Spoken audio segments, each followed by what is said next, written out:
जय राधे जय श्री राधे।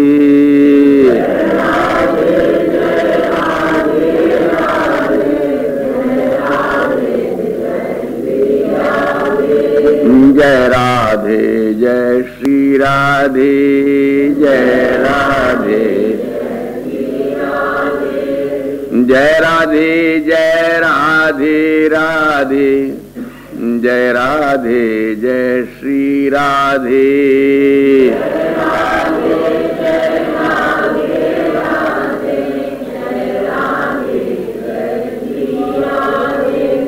जय श्यामा जय श्यामा श्यामा।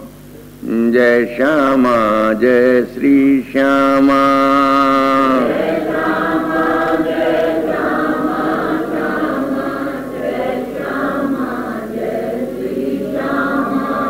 राधा वल्लभ कुंज विहारी। मुरलीधर गोवर्धन धारी।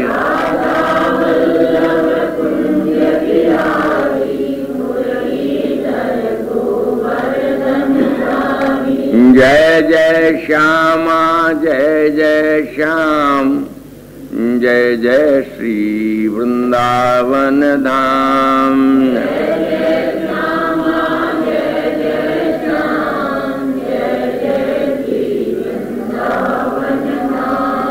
जय जय श्री वृंदावन धाम। जय जय जय जय श्यामा जय जय श्याम। जय जय श्री वृंदावन धाम।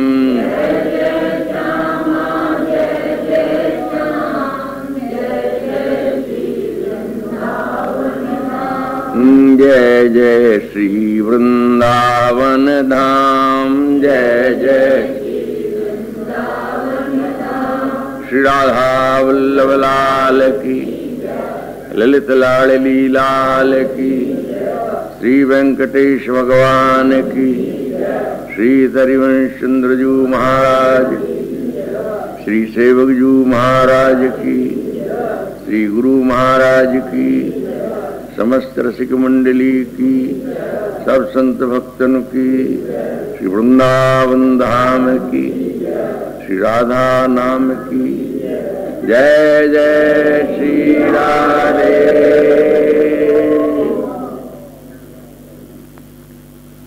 लक्ष्मी कोटि विलक्ष लक्षण लसल। लीला किशोरी शतई। राराध्यं ब्रजमण्डलेति मधुरं। राधाविधानं परं। ज्योति किंचन सिंचदुज्ज्वलरस। प्राग्भावमाविर्भवद्। राधे चेतसि भूरि भाग्य विभवै। कश्याप्यहो जृंभते। पूज्य चरण प्रातः स्मरणीय रसिकाचार्य श्रोमणी गोस्वामी श्री हरिवंश चंद्र जी महाराज के श्रीमद् राधा रस सुधा निधि नामक इस रसमय काव्य ग्रंथ में इस 67वीं लहरी श्लोक के माध्यम से वृंदावनेश्वरी स्वामिनी के रस वैभव का सूचन करते हुए ये प्रकट कर रहे हैं कि वो किसी भूरि भाग्य के हृदय में प्रकट होता है। यह विलक्षण तेज सीधा सरलार्थ इस श्लोक का ये है। विलक्षण लक्षणों से लसित कोटि कोटि लक्ष्मियां भी किशोरी की अनुचरी सहचरी दासी जनों ब्रज की बालाओं की छवि छटा का स्पर्श नहीं कर पाती हैं। ऐसे इस ब्रजमंडल में विराजमान अतिशयन मधुर राधा नामक जो परम ज्योति है, जो उज्ज्वल रस के समस्त भार को और समस्त भाव को सिंचन करती रहती है। किसी भाग्यशाली के हृदय में उनका विभव, उनका वैभव, रस वैभव उज्जृंभित होता है, प्रकट होता है, खेलन करता है। इस श्लोक में मूल अन्वय है भूरि भाग्य विभवी कश्यापि चेतसी एतज्योति ही विजृंभते। किसी महाभाग्यशाली के हृदय में ये परम ज्योति उद्भासित होती है, प्रकट होती है। तात्पर्य कहने का कि इस रसमय ज्योति का अधिकार शायद नहीं बनता, बहुतों का नहीं बनता, अधिकों का नहीं बनता। एक ज्योति को तो ब्रह्म ज्योति है, एक ज्योति योगियों की ज्योति है, और एक ज्योति का वर्णन ब्रज के लोगों ने भी किया है। बिल्वमंगलाचार्य जी ने एक जगह कहा, ध्यानाभ्यास वशीकृतेन मनसा तन्निर्गुणम निष्क्रियम ज्योति किंचन योगिनो यदि परम पश्यन्ति पश्यन्तु ते अस्माकं तु विशिष्ट लोचन चमत्काराय भूयाच्चिरम कालिंदी पुलनेषु यत्किमपि तन्नीलम महोधावती। ब्रह्म ज्योति की बात और योगियों की ज्योति की बात यहां विस्तार करना और रुचि का भी विषय नहीं है, अनावश्यक है। रुचि का विषय नहीं तो फिर उसमें बेमतलब रहने से कोई लाभ नहीं, ना आपको कुछ लेना ना हमको कुछ लेना है। ये आचार्य कहते हैं कि कोई योगी अपने हठ योग के द्वारा, ध्यान के अभ्यास के द्वारा, ध्यान एक अभ्यास है और भक्ति भी प्रथम अवस्था में अभ्यास ही है। हम जितने ये पूजा अर्चा परिक्रमा जप ध्यान आदि करते हैं सब अभ्यास ही तो है। बहुत सारे लोग रोते हैं, क्या करें महाराज, आंख मूंद के बैठते हैं परंतु ध्यान नहीं होता। अरे ध्यान तो अनुराग से होता है। यदि सचमुच में जाओ तो ध्यान के मूल में अनुराग है। जिससे तुम्हारा प्रेम होता है वो बार बार ध्यान में आता है। किसान को अपने खेत की खड़ी फसल दिखती आंख मूंदता है तब। दुकानदार को अपनी दुकान दिखती है, किसी सर्वेंट को अपना ऑफिस दिखता है, राजा को अपना राजमहल, अपना राज वैभव दिखता है। जहां जिसका अनुराग होता है वह दिखता है। ध्यान तो जिससे चित्त बना हुआ होता है उसका होता है। और यह हठपूर्वक जो दृश्यमान जगत है उसको झुटलाए करके, नकार करके, उसका तिरस्कार करके अपने चित्त के भीतर एक निर्गुण निराकार ज्योति को देखने का जो प्रयास किया जाता है, अभ्यास किया जाता है, बहुतों का तो जीवन भर करते करते सफलता नहीं मिलती है। तो ये संत कहते हैं कि ध्यानाभ्यास वशीकृतेन मनसा, यदि कोई योगी ध्यान के अभ्यास के द्वारा अपने अंतर मन में किसी निर्गुण और निष्क्रिय ज्योति का ध्यान सिद्ध कर लेता है तो कोई बहुत बड़ी बात नहीं किया उसने। देखा करे, हमको उसकी जरूरत नहीं। वो निर्गुण नील निराकार, जैसे स्वच्छ आकाश की ओर दिन में देखो तो सिवाय एक नीलिमा की और कुछ नहीं दिखता है। जो सत्तात्मक ब्रह्म है, ये ज्ञानियों का ब्रह्म, योगियों का ब्रह्म, इससे ज्यादा कुछ नहीं है। एक अखंड ज्योति है। देखो, देख पश्यंति पश्यंतु ते, यदि बड़े प्रयास से तुमने जीवन भर का श्रम करके किसी निर्गुण निष्क्रिय ज्योति को देखने का तुमने साफल्य प्राप्त कर लिया है तो धन्यवाद भी नहीं देते हैं, कहते देखते हो तो देखा करो। अरे बिल्कुल जैसे कोई सामान्य बात है। तो आपको इससे बढ़िया देखते होंगे, इसका मतलब तो यह हुआ। बोले हाँ हम भी देखते हैं। तुम तो निर्गुण निराकार ज्योति को देखते हो, हम भी एक ज्योति को देखते हैं। हमारी ज्योति विशिष्ट लोचन चमत्कार आए है। जब वो आम सामने आती है तो आंखों में चकाचौंध पैदा कर देती है। योगियों, तुम्हारी ज्योति जो तुम देखते हो वो चकाचौंध करती है कि नहीं? बोले वो नहीं करती है, वो तो सत्तात्मक है, बस है। हमारी तो विशिष्ट लोचन चमत्कार आए, और एक बार नहीं, जब सामने आती है तभी चमचमाए देती है, आंख को बंद कर देती है और बार बार करती है, पुनः पुनः करती है। कहां रहती है वो ज्योति? बोले यहीं कालिंदी के तट पर घूमती रहती है। कालिंदी पुलनेशियत की मपी, कोई निश्चय नहीं है कि वो यहीं चमकेगी एक जगह।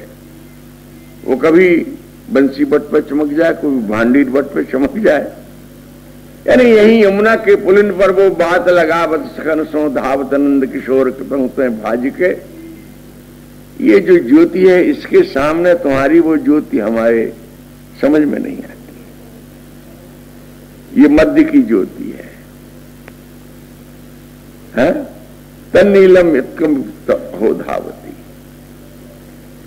यहां इस ग्रंथराज में एक और विलक्षण ज्योति का वर्णन किया।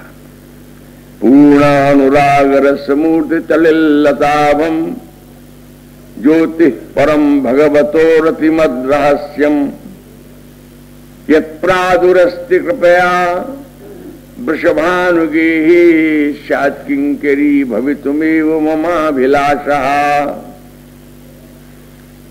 यहाँ की एक ज्योति, उसका परिचय देते हैं। वो रसमूर्ति है, तड़िल लताव है, रस की मूर्ति है, आपाद अंतर बहिर रस ही रस है। रस की व्याख्या आगे करेंगे। और जब नेत्र, कोई भाग्यशाली नेत्र उसको देखते हैं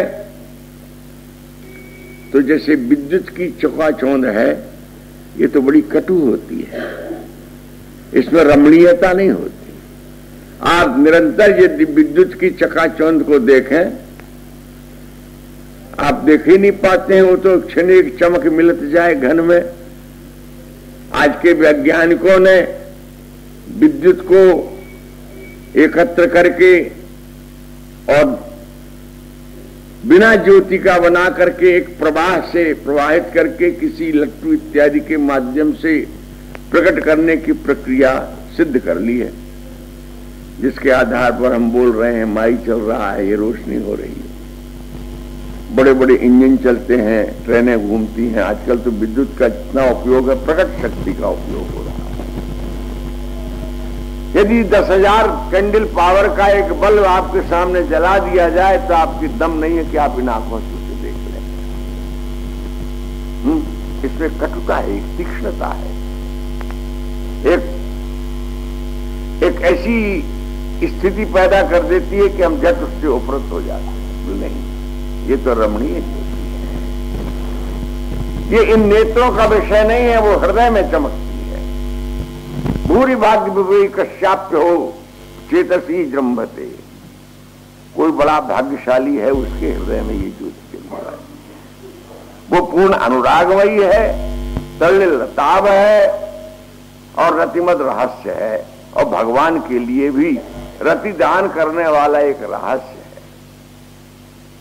रतिदान से मतलब यदि कोई ब्रह्म है, परमात्मा है, और वो अपने कर्तव्य कर्मों को निभाता है, अवतार काल में जरा सहृदय बन करके भक्तों का पोषण करता है, अपने मित्र सखाओं के साथ खेलता है, और सब कुछ करते हुए वो ऐसे ही है जैसे भागवत ने कहा कि जैसे छोटा सा बालक अपनी परछाई से खेलता हो।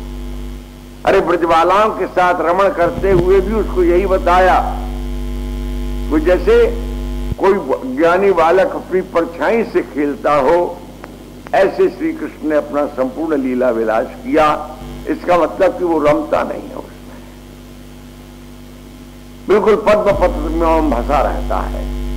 जैसे जल के बीच में कमल होता है, कमल का पत्र होता है, फलता पानी में है, रहता पानी में है, पानी उसका जीवन है, पर पानी प्रकट में उसमें विधता नहीं है, मोती की तरह तैरता रहता है। ऐसा जो भगवत है, जो लीला विलास में भी पूरी तरह से बीतराग बना रहता है, यदि कहीं वो रमता है तो उसमें रम जाता जिस ज्योति का हम वर्णन करने जा रहे हैं। भगवत रतिवद रहस्यम, इसीलिए तो रहस्य है। ये वृषभानु भवन में प्रकट होने वाली ज्योति रहस्य उसको कहते हैं जिसके स्वरूप को कोई भी हृदयंगम कर सकने में, उसके स्वरूप का पूरी तरह से अभिज्ञान कर लेने में, उसको जान लेने में जो सर्वथा असमर्थ हो। औरों की, जीवों की तो बात छोड़ दो, शिव की छोड़ दो, ब्रह्मा की छोड़ दो, भक्तों की छोड़ दो, मुक्तों की छोड़ दो, क्योंकि ये तो जाने ही नहीं सकते हैं। स्वयं साक्षात परिपूर्णतम, जिसको परात्पर ब्रह्म कहना चाहिए, इति चांस कला पुंस कृष्णस्तु भगवान स्वयं, जब वो भी रम जाता है और उसके रहस्य को नहीं जान सकता है तो वो ज्योति अनिर्वचनीय हो जाती है। इसलिए उसके लिए कहा कश्चन कश्चन, कोई अद्भुत ज्योति है, वो पूर्णानुराग है, रसमूर्ति है, सलिल लताब है, और भगवान के लिए भी प्रतिदान करने वाली है, अपने में रमा लेने वाली है। इसमें इस परम ज्योति को जितने प्रकार से ज्योतियों के वेदों में, शास्त्रों में, विविध संप्रदायों में, उपासना क्षेत्रों में वर्णन किए गए, उन सब से इसको विलक्षण बताया गया। किसके हृदय में प्रकट होती है? बोले भूरि भाग्य विभवई ही, जो भूरि भाग्य, बहुत सारी भाग्य की संपत्ति के विभव को जिसने अपने में ले लिया है, तो ऐसा भूरि भाग्य विभववान सबसे पहले दृष्टि में तो केवल आनंद कंद नंद नंदन ही आते हैं और दूसरा कोई नहीं। उसके पश्चात जिस पर ये कृपा कर दे ये ज्योति, वो दूसरा पात्र होगा। उन्हीं की वंदना करते हुए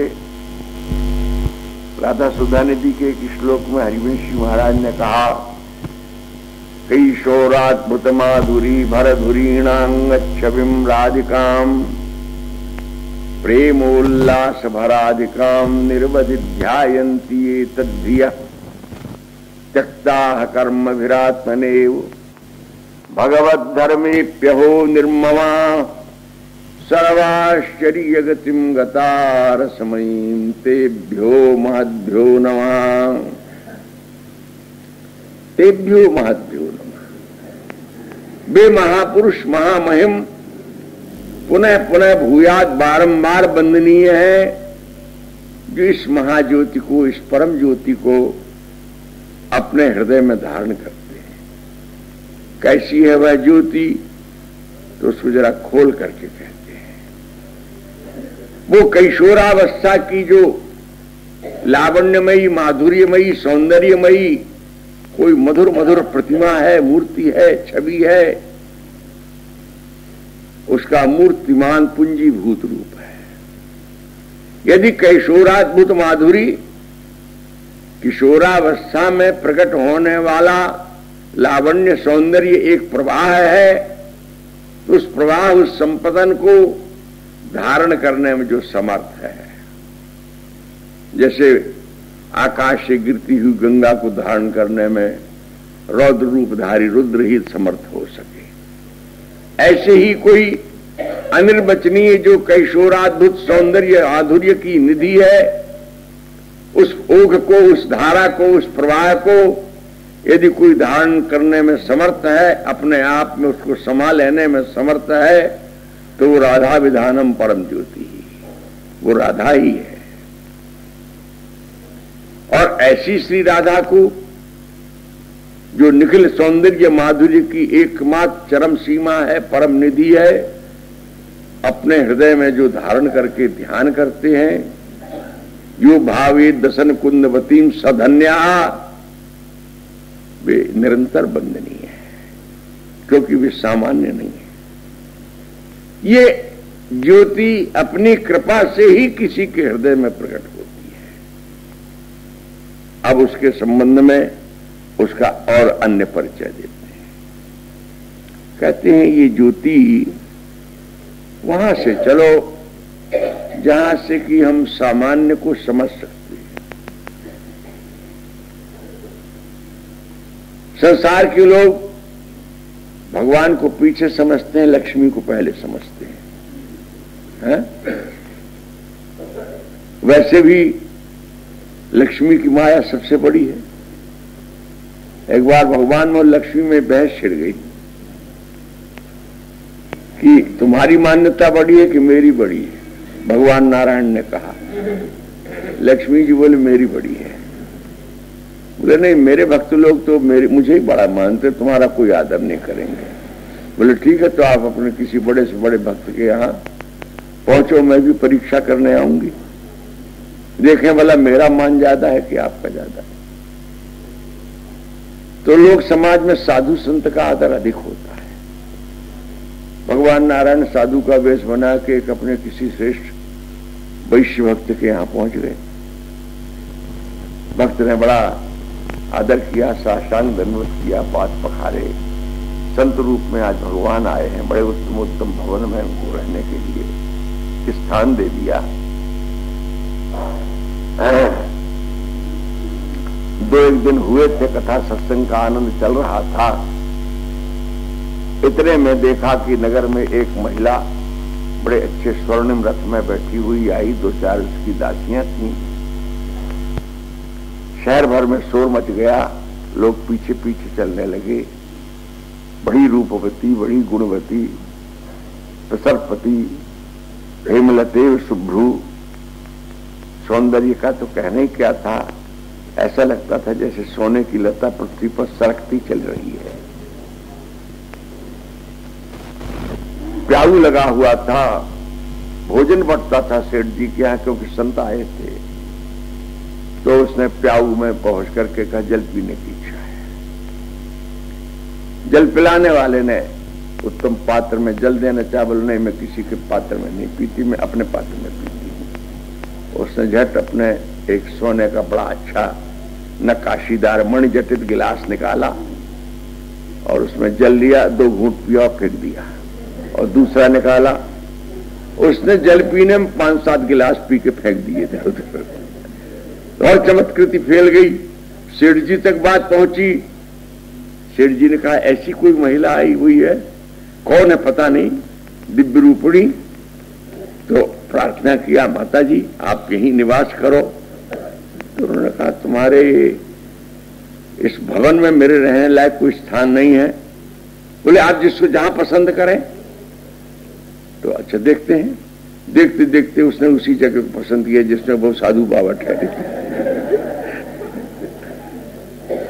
साधु बाबा ठहरे थे।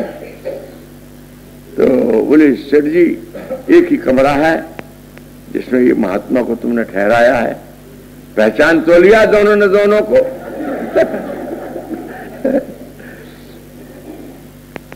तो सेठ जी बोले महाराज जी आप कृपा करके बगल वाले कमरे में विराज जाइए। तो बोले वाह, साधु का स्थान कहीं हटता है? साधु का तो अड़ंगा होता, जम गए सो जम गए, हम नहीं उठते हैं, यहां से उठाएंगे तो हम पूरा आसन उठ के चलेंगे। नहीं महाराज थोड़ा कृपा करो। और वो तनकती हुई आगे बढ़ी अपने सवारी की ओर। सेठ जी बड़े संकट में पड़ गए। अब बार बार इधर हाथ जोड़े उधर हाथ जोड़े। अंत में जब महात्मा नहीं माने तो बोले अब तुम महात्मा मानते हो हमारी बात कि हम तुम्हारा आसन उठा के फेंके? लक्ष्मी जी मुस्कुराई, बताओ किसकी भक्ति ज्यादा होती संसार है? नारायण ने स्वीकार किया आपकी महिमा ज्यादा है। ये ब्रज की बात कह रहे हैं। लक्ष्मी कोटि विलक्ष लक्षण। ब्रज की बालाएं किस धन की धनी है, किसकी दासियां हैं वो, किनकी सिखियां हैं, किनकी सहचरियां हैं, इस बात को आपको बताने की आवश्यकता नहीं। और वे कैसी है ब्रज की बालाएं? यहां केवल मुखाकृति के सौंदर्य की माधुर्य की बात नहीं कही जा रही है। ये तो इन्होंने पाठ भेद करके बताया। हमने जो पाठ पढ़ा था विलक्ष लक्षण, इन्होंने कहा विलक्ष लक्षण। यानी ये कोटि कोटि इस प्रकार की वैभवमयी लक्ष्मी जो विश्व वंदनीय है, ब्रजबालाओं को, ब्रजबालाओं के रस वैभव को निरख भी नहीं पाती है। यानी भौतिकता का जो उपभोग होता है, वैभव होता है, उसका स्थान दूसरा है। और प्रेम राज्य के जो सौंदर्य का, वहां का जो माधुर्य होता है, उसका स्वरूप उससे बिल्कुल विलक्षण है। यहां पर इसमें लक्ष्मी जी को नीचा दिखाना तात्पर्य नहीं है, संतुलन से बात समझ में आ जाती है। छोटी से बड़ी चीज की ओर, प्रकट से अप्रकट की ओर, ये वृंदावन का और ब्रजमंडल का जो रस वैभव है, ये अपने आप में अतर्क है, अगोचर है। लोग जो सामान्य भाषा में कह देते हैं ना, मथुरा 3 लोग थे न्यारी। क्या है न्यारापन है उसमें? वही धरती है, वही मकान है, वही नदियां हैं, वही पहाड़ हैं। है? विलक्षणता क्या है? बोले विलक्षणता सबके समझ में नहीं आती है। या गोकुल गांव को पेड़ भी न्यारो, अरे गोकुल गांव को पेड़ में कोई हीरे मोती थोड़े जड़े हुए हैं। भौतिक दृष्टि से तो उसमें कोई विशेषता नहीं है, पर विशेषताएं हैं।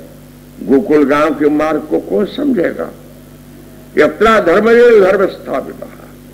प्रेम पत्तनकार श्री रसकोत्तंस महाराज ने एक जगह लिखा है कि ये ब्रज और ब्रज का वैभव, ब्रज का माधुर्य, ब्रज के नियम, ब्रज की परिपाटी, ब्रज की पद्धतियां सब प्रेममय होने के कारण लोग से अतीत है, विलक्षण है।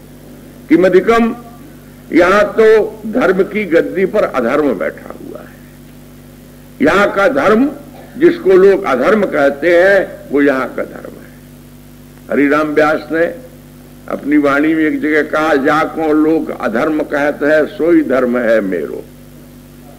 और लोग दाहिने मार्ग लागो, हो चत हो डेरो। सभी के जो द्वै लोचन हो, एक आंख को ढेरो।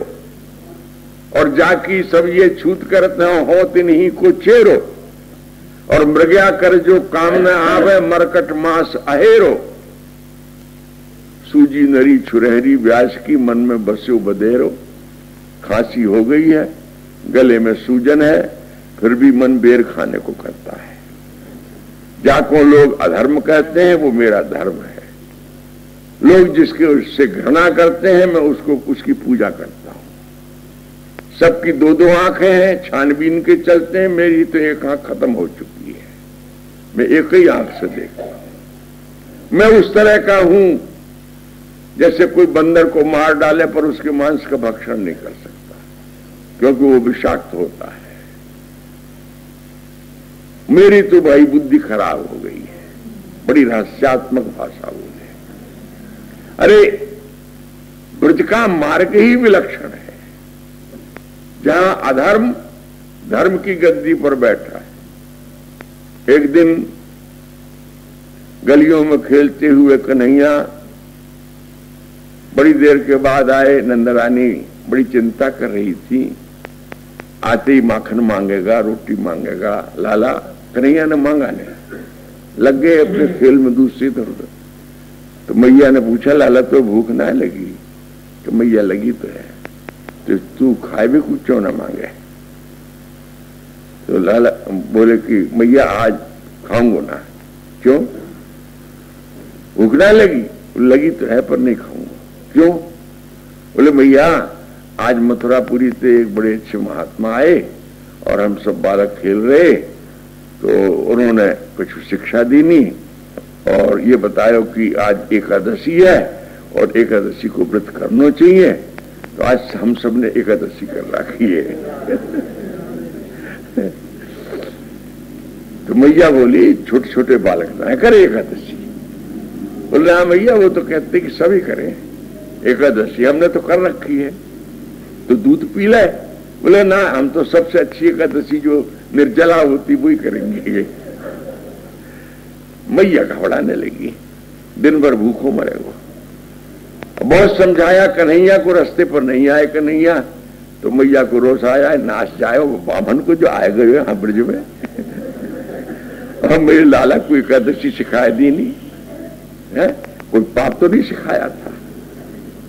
एकादशी करना धर्म का आचरण है, पर प्रेम के देश में एकादशी पाप है। नंदरानी कहती है कि कन्हैया खाता पीता मस्ती से खेलता, ये एकादशी की बला इसके पीछे कहां से लगाए। तो जाको लोग अधर्म कहते हैं, सोई धर्म है मेरो। ब्रज में, गोकुल गांव में, मथुरा में, वृंदावन में, यावत ब्रज मंजल की सृष्टि में एक नए प्रकार के धर्म का आचरण होता है। लोक का वैभव, लोक का वैभव विस्तार। अतएव यहां ब्रज की जो ब्रज बालाएं हैं, जो श्री कृष्ण से आसक्त हैं और उसका फल जिनको मिला है कि वे श्री विश्वानुनंदिनी की सहचरी हैं, अनुचरी हैं, दासियां हो गई हैं, प्रकट रूप में उनके सौंदर्य माधुर्य के समक्ष अथवा अंतर का जो उनका सौंदर्य है, स्वामिनी के प्रति जो माधुर्य की रस भावनाएं हैं, सेवा भावनाएं हैं, उसके समक्ष एक लक्ष्मी की क्या बात कहो, कोटि कोटि लक्ष्मी भी तौल में नहीं आती है। ऐसी विलक्षण प्रेम लक्षणों से, रस लक्षणों से युक्त हैं वे ब्रज की शत शत किशोरियां, और उनकी आराध्या है। ये सब उनकी आराधना करते